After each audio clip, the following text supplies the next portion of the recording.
This is the X4 Aileron mobile gaming controller from today's sponsor, GameSir. Now you might be wondering at first glance how exactly this works as a mobile controller, because it's kind of a different weird look, right? Well, that's because this is actually two separate halves of a controller that can magnetically attach for a more portable form, which is actually one of the things I really like about this design. The vast majority of mobile controllers in the market focus on that kind of vice grip style, which absolutely works, but there's always been a small part of me that, especially in those cases where you don't have a carrying case for them, I just get a little paranoid about the structural integrity of the connecting bridge, and this is an option that totally dodges that design choice. Now, normally the downside to going with two separate controllers is that, well, if you lose one, then the other one is basically pointless. But the nice thing about this one is that because you have the ability to easily store them combined like this, it's very easy to make sure that both controllers stay together at all times when they're not actively being used. This also makes it a lot easier to fit a wider array of different phone and tablet sizes. You're really only worried about the thickness and height of the device,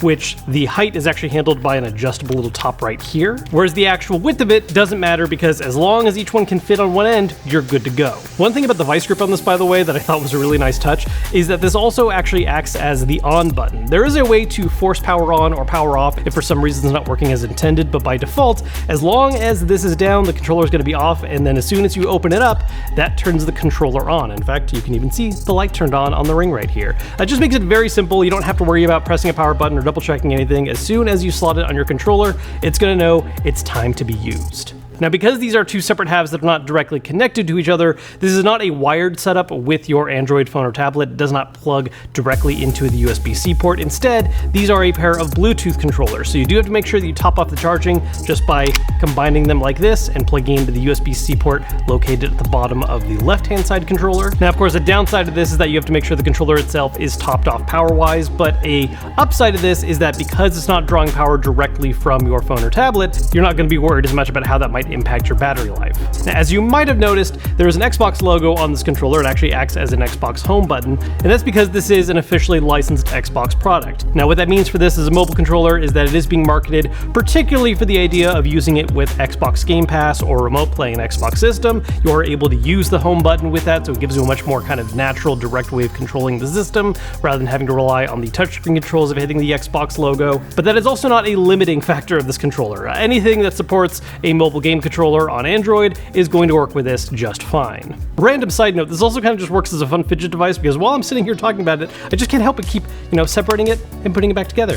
Anyways, one of the other benefits of that kind of combined form of it is that not only does it give it a smaller, more kind of tough form factor for being carried, but it actually is just small enough to fit in some pockets. It's not going to necessarily be the most low profile thing you can carry around, but this can fit in a pocket or very easily into a small bag, making it a very portable option when you just want to have something within reach to use with your phone. Now, as far as how the actual buttons and sticks and everything go, there's a couple important things worth noting. First off, build-wise, both the triggers and sticks are taking advantage of Hall effect sensors. For triggers, the main important bit there is the fact that it just means they're very accurate for measuring how far you're pressing down on the trigger pull. But for the sticks, the really important selling point there is that, as has become very common in a lot of third-party controllers, Hall effect has become a very popular shorthand way of just letting someone know right away, hey, this is going to develop stick drift. Not that stick drift is necessarily super common in every single non-Hall effect stick out there, but it's definitely not going to crop up in one of these. So if that's ever something you've dealt with in the past and you just don't want to have it happen in the future, you want to invest in a product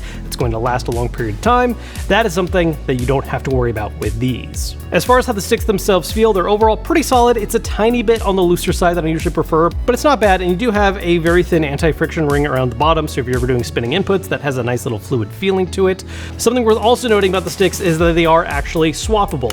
It's just a physical tab. You can pull the stick off and replace it with one of two other sticks that ship alongside the X4A. This is actually one other thing about it I want to shout out real quick that I like, is that a lot of times with controllers like these, you don't always get carrying cases, and that's not always a requirement in my mind, but as soon as you have things like swappable parts, I'd much rather have a carrying case, which this does come with. So while you can just store the X4A by itself directly in a pocket or whatever, if you want to carry all the little extra bits around, you can store it in this carrying case along with its additional sets of stick heads, as well as an alternate D-pad, which is something we'll talk about in a moment.